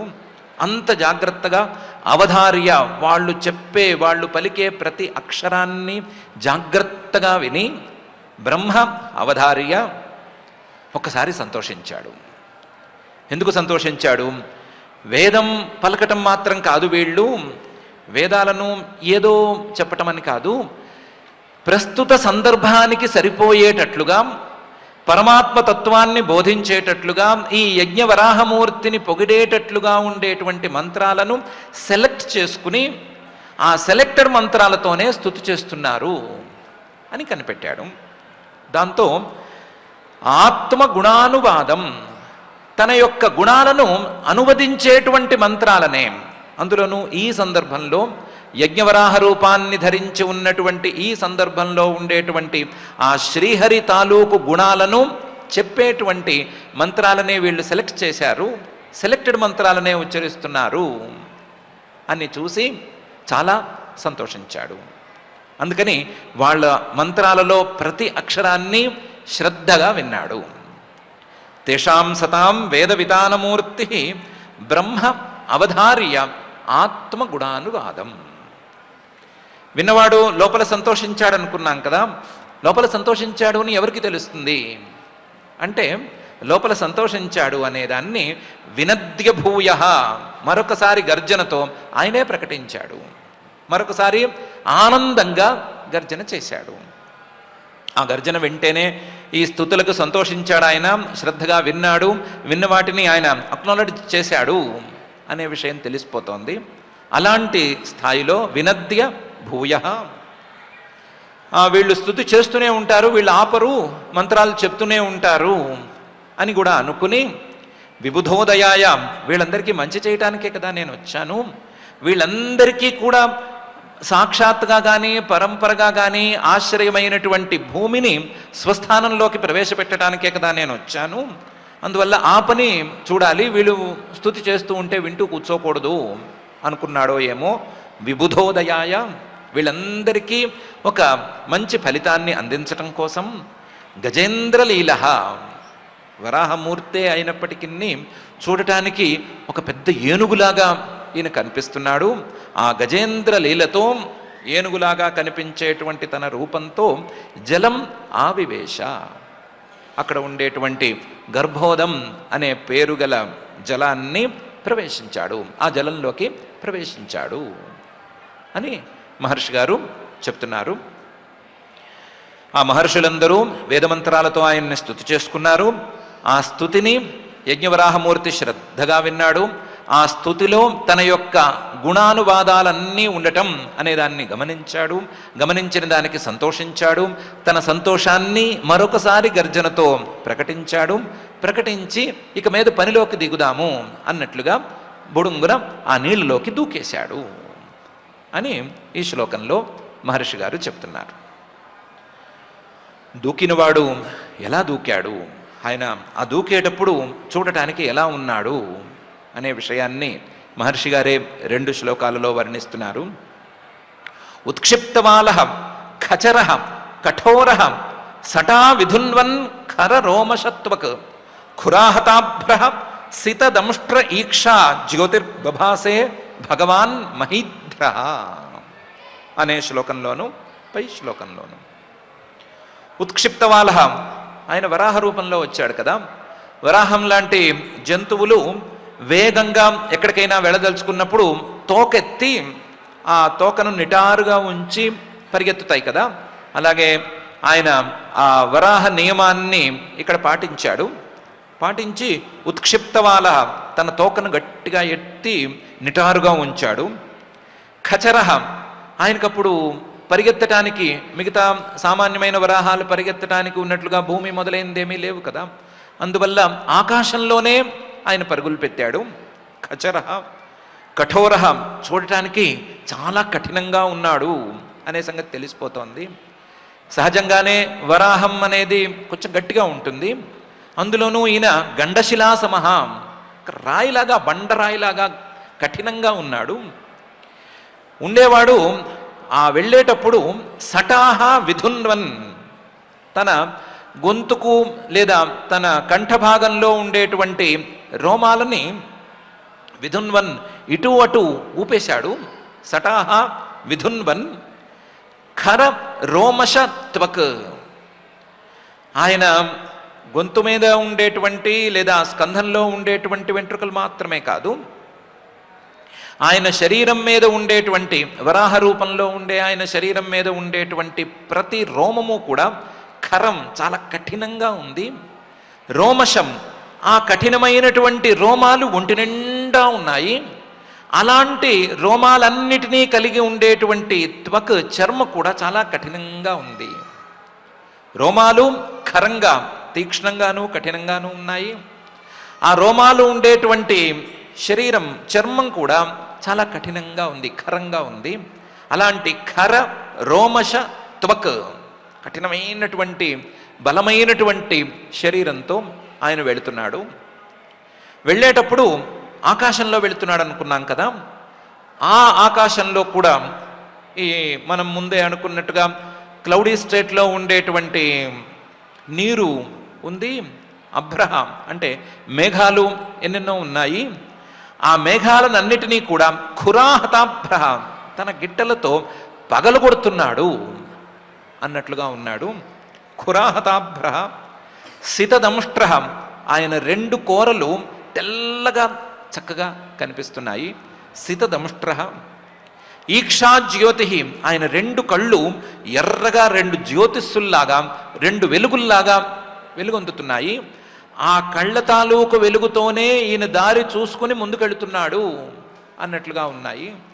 ఈక్షా జ్యోతి బభాసే చాలా అందంగా ఆయన ప్రకాశిస్తున్నాడు. భగవాన్ చూస్తేనే ఈయన్ని పూజించుకోవాలి అనేటువంటి అభిప్రాయం కలిగేటట్లుగా ఉన్నాడు. మహీధ్ర ఒక పెద్ద పర్వతం ఉన్నట్లుగా ఉన్నాడు. ఒక పెద్ద పర్వతం లాంటి వరాహం తన తోకను ఎత్తుకుని ఆకాశం. స్వామి బోధానంద గోసేవ ఆశ్రమం సైథాపూర్. జ్యోతిష్యం వాస్తుశాస్త్రం మన పూర్వీకులు మనకిచ్చిన వరం.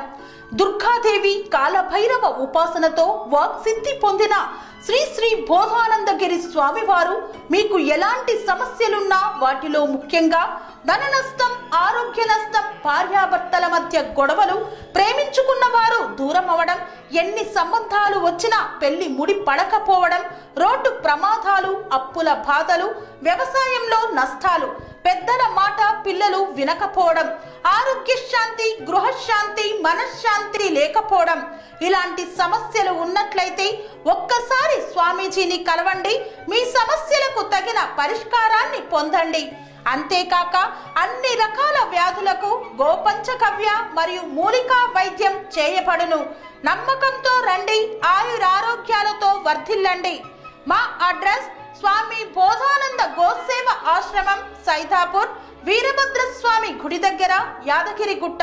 సంప్రదించవలసిన నెంబర్ 9849213754 మరియు 9618034138. లో తిరుగుతూ చాలా కఠినంగా కనిపిస్తూ తన జూలు లాంటి వెంట్రుకలని, వరాహానికి ఉండేటువంటి వెంట్రుకలని జూలు అనమేమో కానీ జూలు లాంటి వెంట్రుకలని ఇటు అటు కదిలిస్తూ చాలా తీక్ష్ణమైనటువంటి రోమాలని, ఒళ్ళంతా ఉండేటువంటి రోమాలని బలంగా చూపిస్తూ, తన బలమైనటువంటి త్వక్కుని చూపిస్తూ, తన గిట్టలతో అక్కడ ఉండేటువంటి మేఘాలను అన్నిటినీ పగలగొడుతోందేమో అని అనిపించేటట్లుగా చేస్తూ, తెల్లటి కూరలతో తన యొక్క ఎర్రటి 2 కనులతో ఆ లైట్స్ లాగా ఉండేటువంటి ఆ కనులతో చూసుకుంటూ నడుస్తోంది అని అనిపిస్తే ఎంత పూజ్యభావం కలుగుతుందో అంత పూజ్యభావం కలిగేటట్లుగా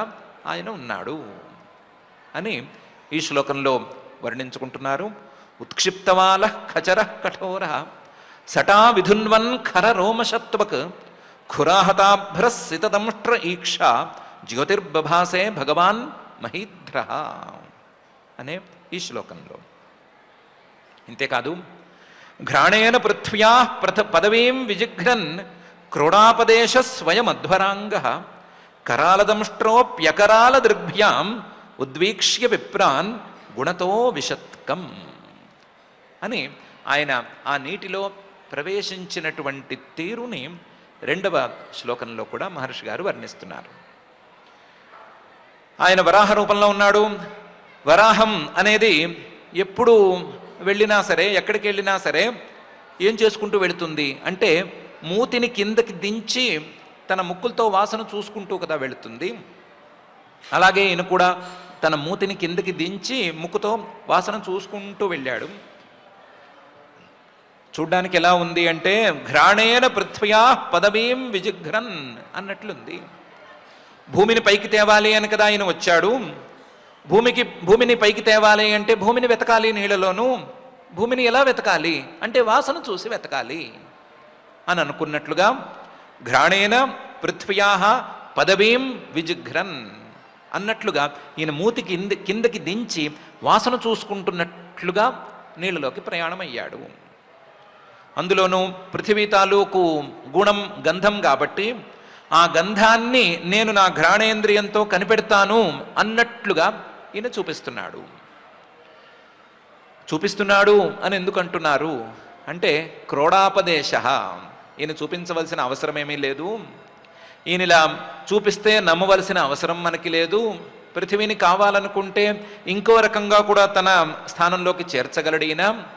ఎందుకో ఈసారి క్రోడాపదేశ, వరాహం అనేటువంటి ఒక రూపాన్ని, వ్యాజాన్ని ధరించి చూపిస్తున్నాడు. ఇంతే. ఈయన వరాహ రూపాన్ని ధరించటమే వ్యాజమైతే, ఇదే ఒక మాయామయమైన రూపమైతే, ఈయన వాసన చూసి పృథివీని కనిపెట్టడం అనేది కూడా మాయామయమైనటువంటి వ్యవహారమే, చమత్కారమే అవ్వాలి.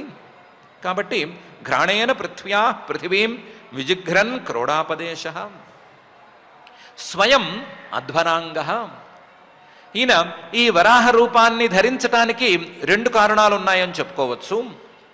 భూమిని వెతికి పైకి లేపాలి అంటే ఆయనకు అనిపించింది వరాహ రూపాన్ని ధరించి, వరాహానికి ఇటు అటు 2 కోరలు ఉంటాయి కదా, ఆ కోరల మధ్యలో గనక భూమిని ఇరికిస్తే అటు ఇటు కదలకుండా బ్యాలెన్స్ అయిపోతుంది, పైకి తెచ్చేయచ్చు అని అనుకున్నాడు. మరొక కారణం కూడా ఉంది. అది స్వయం అధ్వరాంగ. ఈయన యజ్ఞస్వరూపుడు. తనలో ఉండేటువంటి ప్రతి అంగాన్ని కూడా యజ్ఞమయంగా నిరూపించుకున్నటువంటి వాడు. కాబట్టి యజ్ఞమయమైనటువంటి ఈ మూర్తి యజ్ఞానికి ముఖ్యమైనటువంటి వరాహ రూపాన్ని ధరించి ఈ పని చేద్దామని అనుకున్నాడు. యజ్ఞానికి ముఖ్యమైనటువంటి వరాహ రూపాన్ని ధరించి యజ్ఞాలకు స్థానమైనటువంటి పృథివిని పైకి తీసుకొద్దాము అని అనుకున్నాడు. అనుకుని ఈ క్షణానికి వరాహ రూపంలో కనిపిస్తున్నాడు. ఇంతే తనకు అంటే యజ్ఞమూర్తిగా ఉండేటువంటి తనకు ఈ పృథివికి అంటే యజ్ఞాలు చేయవలసినటువంటి స్థానంగా ఉండేటువంటి పృథివికి ఉండేటువంటి యజ్ఞ సంబంధాన్ని చాటి చెప్పటం కోసమా అన్నట్లుగా ఆ యజ్ఞవరాహ రూపాన్ని ధరించాడు. ఇంతే ఇంకో రకంగా కూడా చేసి ఉండవచ్చు, చేసి ఉండగలడు కూడాను. కానీ ఈసారి మాత్రం ఈ రీతిని ఎంచుకున్నాడు అని ఘ్రాణేన పృథ్వ్యా పదవీం విజిఘ్రన్ క్రోడాపదేశ స్వయం అధ్వరాంగ అనే భాగంలో మహర్షి గారు చెప్తున్నారు. అందులోనూ కరాళదముష్ట్ర ఆయన ఏ కోరలలోనైతే పృథివిని ఉంచదలుచుకున్నాడో, ఏ కోరల మధ్య సరిగ్గా నిలబెట్టదలుచుకున్నాడో ఆ రెండు కోరలు కూడా కరాళదముష్ట్ర చాలా కఠినంగా ఉన్నాయి, చూడటానికి కొంచెం భయంకరంగా కూడా ఉన్నాయి. కోర అనేది ఏ ప్రాణిలో ఉన్నా సరే కాస్తంత భయంకరంగానే ఉంటుంది. భూమిని ఉంచవలసినంత మేర ఆ పరిమాణంలో గనక కోర కనిపిస్తే ఏమాత్రం భయం కలగచ్చో ఆ మాత్రం భయంకరంగా కోర తప్పనిసరిగా ఉంది. కాబట్టి కరాళ దముష్ట్ర చూడ్డానికి కోర కొంచెం కరాళంగా ఉంది, కానీ ఆయన కరాళంగా లేడు. ఆయన ఆ పరిస్థితుల్లో ఉన్నవాడు కాదు. కరాళ దముష్ట్రోపి అకరాళ దృగ్భ్యాం ఉద్వీక్ష్య విప్రాన్. ఒకసారి తనను స్తుతి చేస్తున్నారు కదా, జనలోకంలోనూ తపోలోకంలోనూ సత్యలోకంలోనూ ఉండేటువంటి మహానుభావులు 3 వేదాల తాలూకు మంత్రాలతో స్తుతి చేస్తున్నారు కదా, అందులోనూ ఆత్మగుణానువాదం అనే తీరులో స్తుతి చేస్తున్నారు కదా. ఆ స్తుతి చేస్తున్న వారిని అందరినీ కూడా అనుగ్రహ దృష్టితో ఒకసారి చూసి, ప్రసన్నమైనటువంటి దృష్టితో అకరాళ దృగ్భ్యాం తన 2 కళ్ళతోనూ కరుణ కురిసేటువంటి 2 కళ్ళతోనూ ఒక్కసారి చూసి, నేనేమి భయం కలిగించటానికి రాలేదు అని వాళ్ళందరికీ ఒక సందేశాన్ని ఇచ్చి, విప్రాన్ గృణత వాళ్ళు ఇంకా కూడా స్తుతి చేస్తూ ఉంటూ ఉండగానే అవిశత్ కం ఆ జలాన్ని ఆ నీటిలోకి ఆయన ప్రవేశించాడు అని ఈ శ్లోకంలో మహర్షి గారు చెప్తున్నారు. యజ్ఞవరాహమూర్తిగా ఆ పరమాత్మ ఎందుకు అవతరించాడు అని అనటానికి కుదిరినంతలో ఒక 2 కారణాలైతే ఉన్నాయి అని చూపిస్తూ, ఘ్రాణేన పృథ్వ్యా పదవీం విజిఘ్రన్ క్రోడాపదేశ స్వయం అధ్వరాంగ కరాళదంష్ట్రోప్యకరాళ దృగ్భ్యాం ఉద్వీక్ష్య విప్రాన్ గృణత అవిశత్కం అనేటువంటి ఈ శ్లోకంలో నీటిలోకి మునిగినటువంటి ఆ మహానుభావుడు ఆ మహాశరీరంతో ఇంకా ఏమేం చేశాడు అనే విషయాన్ని, పైన ఏమేం జరిగింది అనేటువంటి విషయాన్ని పై శ్లోకాలలో మహర్షి గారు తెలియచెప్పబోతున్నారు.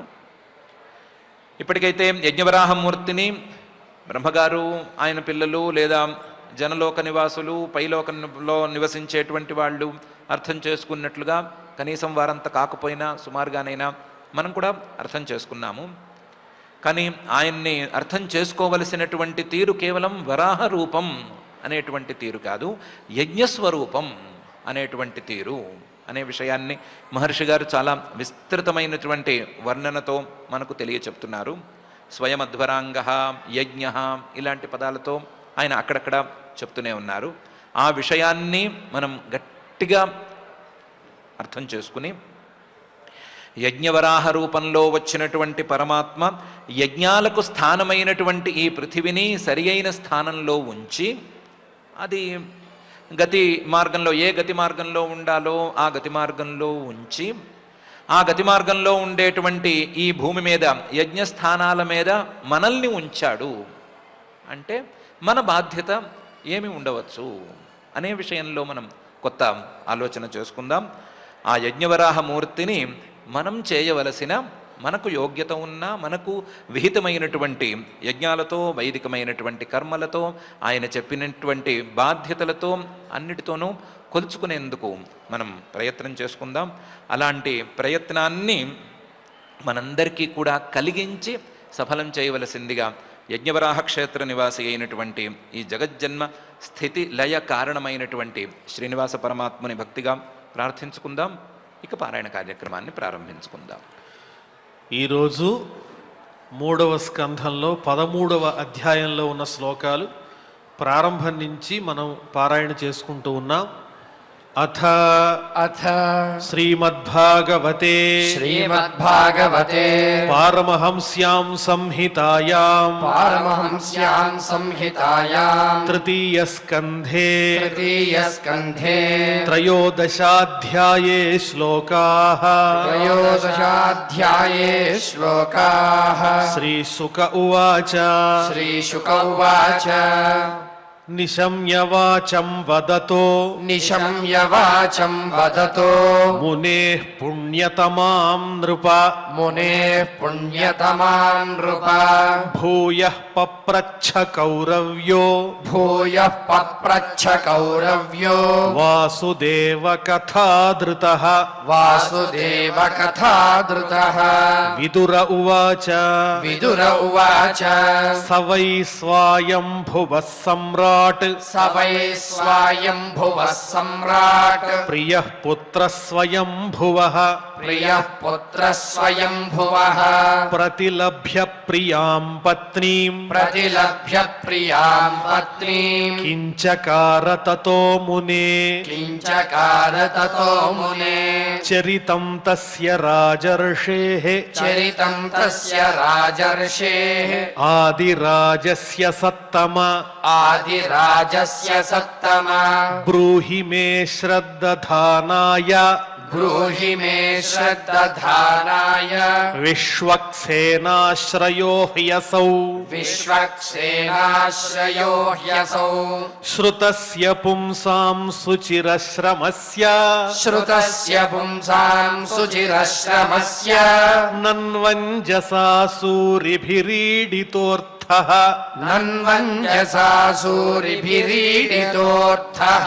యత్తద్గుణానుశ్రవణం ముకుంద పాదారవిందం హృదయేషు యేషాం యత్తద్గుణానుశ్రవణం ముకుంద పాదారవిందం హృదయేషు యేషాం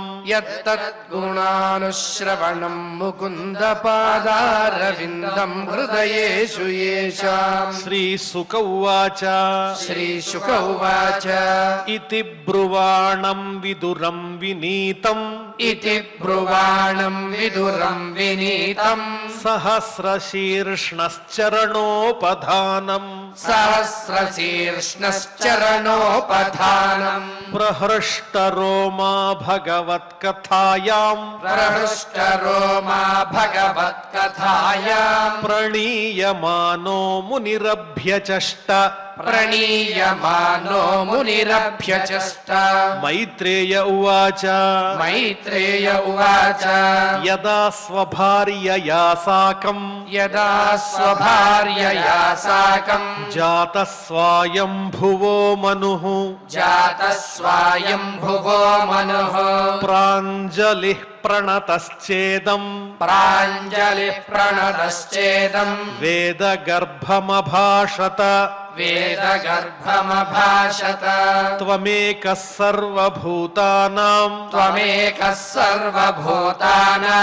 జన్మకృద్వృత్తిదః పితా అథాపి నః ప్రజానాంతే శుశ్రూషాకేన వా భవేత్ తద్విధేహి నమస్తుభ్యం కర్మస్వీడ్యాత్మశక్తిషు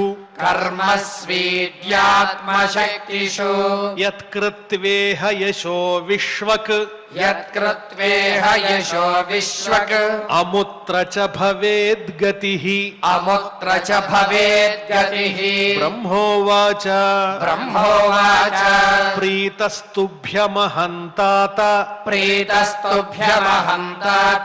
స్వస్తిస్తాద్వాం క్షితీశ్వర యన్నిర్వ్యలీకేన హృదా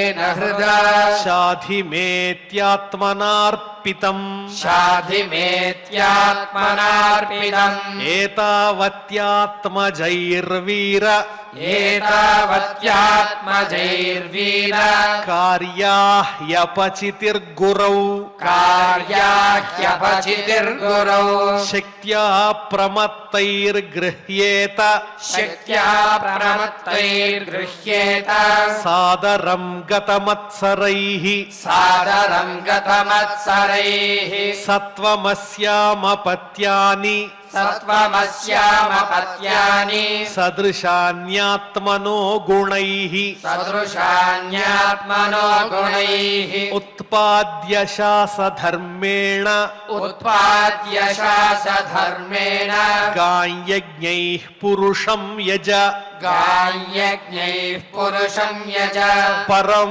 शुश्रूषणं मह्यं परं शुश्रूषणं मह्यं स्यात् प्रजा रक्षया नृप स्यात् प्रजा रक्षया नृप भगवांस्ते प्रजा भर्तुः भगवांस्ते प्रजा भर्तुः हृषीकेशोऽनुतुष्यति हृषीकेशो नुतुष्यति येषां न तुष्टो भगवान् येषां न तुष्टो भगवान् यज्ञलिङ्गो जनार्दनः यज्ञलिङ्गो जनार्दनः तेषां श्रमो ह्यपार्थाय तेषां श्रमो ह्यपार्थाय यदात्मानादृतः स्वयं यदात्मानादृतः स्वयं मनुरुवाच मनुरुवाच आदेशेऽहं भगवतो आदेशेऽहं भगवतो वर्तेयामि वसूदन वर्तेयामि वसूदन स्थानं त्विहानुजानीहि स्थानं त्विहानुजानीहि प्रजानां मम च प्रभो प्रजानां मम च प्रभो यदोकः सर्वसत्त्वानां यदोकः सर्वसत्त्वानां महीमग्नामहाम्भसि महीमग्नामहाम्भसि अस्या उद्धरणे यत्नो अस्या उद्धरणे यत्नो देवदेव्या विधीयताम् देवदेव्या विधीयताम् मैत्रेय उवाच मैत्रेय उवाच परमेष्ठी त्वपां मध्ये परमेष्ठीत्वपां मध्ये तथा सन्नामवेक्ष्यगाम् तथा सन्नामवेक्ष्यगाम् कथमेनां समुन्नेष्ये कथमेनां समुन्नेष्ये इति दध्यौ धिया चिरम् इति दध्यो धिया चिरम् सृजतो मे क्षितिर्वार्भिः सृजतो मे क्षितिर्वाग्भिः प्लाव्यमाना रसां गता प्लाव्यमाना रसां गता अथात्र किमनुष्ठेयम् अथात्र किमनुष्ठेयम् अस्माभिः सर्गयोजितैः अस्माभिः सर्गयोजितैः यस्याहं हृदयादासं यस्याहं हृदयादासं स ईशो विदधातु मे स ईशो विदधातु मे इत्यभिध्यायतो नासौ इत्यभिध्यायतो नासौ इत्यभिभ्यायतो नासा विवरात् सहसा नघा इत्यभिध्यायतो नासा विवरात् सहसा नघा इत्यभिध्यायतो नासा विवरात् सहसा नघा इत्यभिध्यायतो नासा विवरात् सहसा नघा वराहतोको निरगात् वराहतो को निरगात् अंगुष्ठपरिमाणकः अंगुष्ठपरिमाणकः तस्याभिपश्यतः खस्तः तस्याभिपश्यतः खस्तः क्षणेन किल भारत क्षणेन किल भारत गजमात्रः ప్రవవృధే గజమాత్ర ప్రవవృధే తదద్భుతమభూన్మహత్ తదద్భుతమహూన్మహత్ తదద్భుతమభూన్మహత్ తదద్భుతమభూన్మహత్ మరీచి ప్రముఖైర్విప్రైః మరీచి ప్రముఖైర్విప్రైః కుమారైర్మనునా సహ కుమారైర్మనునా సహ దృష్ట్వా తత్సౌకరం రూపం దృష్ట్వా తత్సౌకరం రూపం తర్కయామాస చిత్రధా తర్కయామాస చిత్రధా కిమేతత్సౌకరవ్యాజం కిమేతత్సౌకరవ్యాజం సత్వం దివ్యమవస్థితం సత్వం దివ్యమవస్థితం అహో బతాశ్చర్యమిదం అహో బతాశ్చర్యమిదం నాసాయామే వినిసృతం నాసాయామే వినిసృతం దృష్టోంగుష్ఠశిరోమాత్రః దృష్టోంగుష్ఠశిరోమాత్రః క్షణాద్గండశిలాసమః క్షణాద్గండశిలాసమః అపి స్విద్భగవానేషః అపి స్విద్భగవానేషః యజ్ఞో మే ఖేదయన్మనః యజ్ఞో మే ఖేదయన్మనః ఇతి మీమాంసతస్తస్య ఇతి మీమాంసతస్తస్య బ్రహ్మణః సహ సూనుభిః బ్రహ్మణః సహ సూనుభిః భగవాన్ యజ్ఞపురుషో భగవాన్ యజ్ఞపురుషో జగర్జాగేంద్ర సన్నిభః జగజ్జాగేంద్ర సన్నిభః బ్రహ్మాణం హర్షయామాస బ్రహ్మాణం హర్షయామాస హరిస్తాంశ్చ ద్విజోత్తమాన్ హరిస్తాంశ్చ ద్విజోత్తమాన్ స్వగర్జితేన కకుభః స్వగర్జితేన కకుభః ప్రతిస్వనయతా విభుః ప్రతిస్వనయతా విభుః నిశమ్యతే ఘర్ఘరితం స్వఖేద నిశమ్యతే ఘర్ఘరితం స్వఖేద క్షయిష్ణుమాయామయసూకరస్య క్షయిష్ణుమాయామయసూకరస్య నిశమ్యతే ఘర్ఘరితం స్వఖేద క్షయిష్ణుమాయామయసూకరస్య నిశమ్యతే ఘర్ఘరితం స్వఖేద క్షయిష్ణుమాయామయసూకరస్య జనస్తపస్సత్యనివాసినస్తే జనస్తపః సత్యనివాసినస్తే త్రిభిః పవిత్రైర్మునయో గృణన్ స్మ త్రిభిః పవిత్రైర్మునయో గృణన్ స్మ తేషాం సతాం వేదవితానమూర్తిః తేషాం సతాం వేదవితానమూర్తిః బ్రహ్మావధార్యాత్మగుణానువాదం బ్రహ్మావధార్యాత్మగుణానువాదం వినద్య భూయో విబుధోదయాయ వినద్య భూయో విబుధోదయాయ గజేంద్రలీలో జలమావివేశ గజేంద్రలీలో జలమావివేశ ఉత్క్షిప్తవాలః ఖచరః కఠోరః ఉత్క్షిప్తవాలః ఖచరః కఠోరః సటా విధున్వన్ ఖరరోమశత్వక్ సటావిధున్వన్ ఖరరోమశత్వక్ ఖురాహతాభ్రస్సితదంష్ట్ర ఈక్షాజ్యోతిః ఖురాహతాభ్రస్సితదంష్ట్ర ఈక్షాజ్యోతిః బభాసే భగవాన్ మహీధ్రః బభాసే భగవాన్ మహీధ్రః ఖురాహతాభ్రస్సితదంష్ట్ర ఈక్షాజ్యోతిర్బభాసే భగవాన్ మహీధ్రః ఖురాహతాభ్రస్సితదంష్ట్ర ఈక్షాజ్యోతిర్బభాసే భగవాన్ మహీధ్రః ఘ్రాణేన పృథ్వ్యాః పదవీం విజిఘ్రన్ ఘ్రాణేన వృద్ధ్యా పదవీం విజిఘ్రన్ క్రోడాపదేశ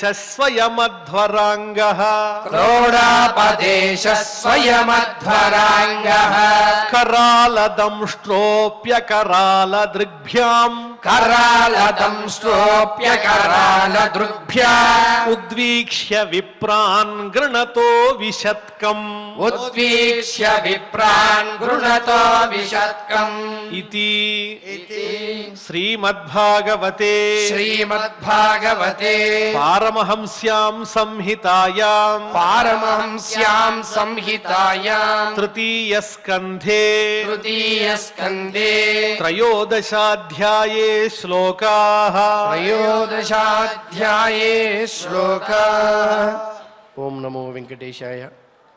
నా మనమునగల దుఃఖ విరామము గావించు కొరకు రాజీవాక్షుండు ఈ మేర యజ్ఞపోత్రి శ్రీమూర్తి వహించెనిది విచిత్రము తలబన్ అని బ్రహ్మగారు వీక్షించినటువంటి అత్యద్భుతమైనటువంటి యజ్ఞ వరాహ వైభవాన్ని ఆదివరాహ క్షేత్రంలో తిరుమలలో నాద నీరాజన వేదికగా శ్రీమద్ భాగవత రసాస్వాదంలో భాగంగా ఆచార్యముఖంగా నిరంతరము మనం ఆలకిస్తూ ఉన్నాం. ఇటువంటి భాగ్యాన్ని సౌభాగ్యాన్ని మనకు అందించమని కలియుగ ప్రత్యక్ష దైవమైన దేవదేవుణ్ణి మరొక్కమారు వేడుకుంటూ యథాప్రకారం క్షమాప్రార్థన దగ్గర నుంచి మంగళ శ్లోకం వరకు పఠించి మంగళాంతంగా నేటి అధ్యయన కార్యక్రమానికి పరిసమాప్తిని పలుకుదాం.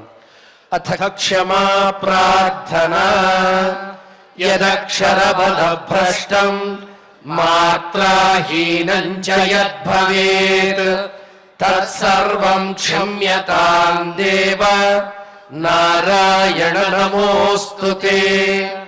अथ भगवत्समर्पणं कायेन वाचा मनसेन्द्रियैर्वा बुद्ध्यात्मना वा प्रकृते स्वभावात् करोमि यद्यत् सकलं परस्मै नारायणायेति समर्पयामि. अथ लोकक्षेम प्रार्थना सर्वे भवन्तु सुखिनः सर्वे सन्तु निरामयाः सर्वे भद्राणि पश्यन्तु मा कश्चित् दुःखभाग् भवेत्. अथ मङ्गलम् श्रियः कान्ताय.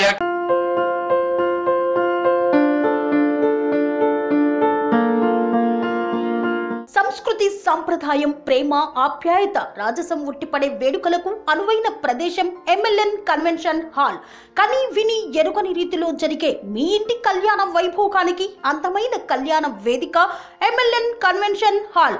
ఎంఎల్ఎన్ కన్వెన్షన్ హాల్ ప్రత్యేకతలు: సువిశాలమైన wedding halls, centralise AC, banquet hall మరియు విశాలమైన డైనింగ్ హాల్, వధువరుల కోసం ప్రత్యేక ఏసీ మరియు నాన్ ఏసీ గదులు, నక్షత్రాల వెలుగులో పచ్చని పచ్చికపై పార్టీల కోసం అనువైన గార్డెన్. ఎంఎల్ఎన్ కన్వెన్షన్ లో సీసీటీవీ పర్యవేక్షణతో పూర్తి భద్రత. ఎక్స్పీరియన్స్ అండ్ ప్రొఫెషనల్ వర్కర్స్ గల అన్నపూర్ణ గ్రూప్ వారి సేవలు. 2000 వాహనాలు పార్కు చేసేందుకు సువిశాల పార్కింగ్ సౌకర్యం. మీ ఇంట జరిగే అన్ని శుభకార్యాలకు, పెళ్లి, reception, engagement, birthdays, get together, corporate events, ఏ ఇతర శుభకార్యాలకైనా అందమైన వేదిక ఎంఎల్ఎన్ కన్వెన్షన్ హాల్. బుకింగ్ కోసం సంప్రదించండి 7550438888 మరియు 7550428888. మా అడ్రస్ చీర్యాల లక్ష్మీ నరసింహస్వామి దేవాలయం ప్రక్కన near outer ring road, Keesara junction, Cheeryal గ్రామం, మేడ్చల్ జిల్లా.